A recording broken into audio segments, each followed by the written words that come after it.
Indaba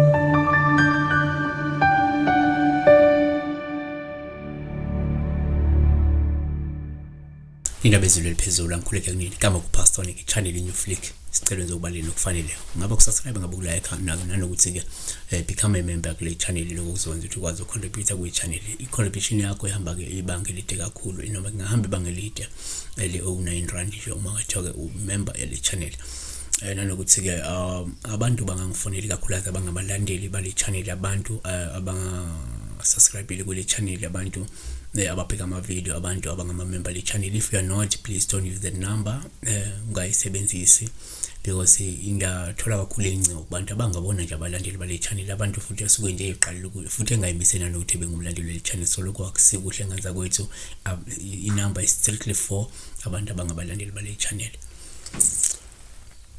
Elisizakele mnguni nje ngicela ukubuza la uMuphupha ibhokisi lomngcwabo lingasho ukuthini. Danke. Sona ke singachaza ngebhokisi lomngcwabo kungasho into eyiningi but okokuqala singakubalula ukuthi uMuphupha ibhokisi lomngcwabo kuwuphawu thithali nje ngolubi nolungabika la isifo noma ukuthi kunomuntu omaziyo osuke osondele nawo ngasemhlomandlule emhlabeni kungekudala. Number 2 singakubalula futhi uMuphupha ibhokisi lomngcwabo ukuthi ngaba uphawu lobuma ibhokisi lomngcwabo livaliwe lungasho ukuthi kukhona okufihlakele noma ongakwazi okukhulu nokubalekile. Ngenza kunemfihlo enkulu ongayazi futhi ebalulekile. Number 3 uMuphupha ibhokisi lomngcwabo sikuthatha nje ngophawu lobuma ibhokisi lomngcwabo livaliwe. Komunye lengasho ukuthi kungenzeka kunesimo senhlanhla noma isimo sempilo yakho wena evaliwe noma evalekile neboshiwe ngezigadlo noma evaliwe ngesimo sezigadlo.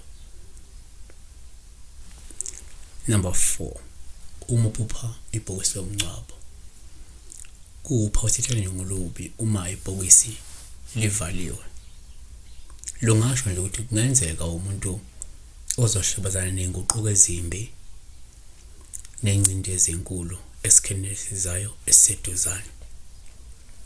Azivale ngokuthi ke uMuphupha futhi ibhokisi lomngcwabo kungaba ke uphawu luhle uma ibhokisi livulekile yabo noma livuleka noma livulwa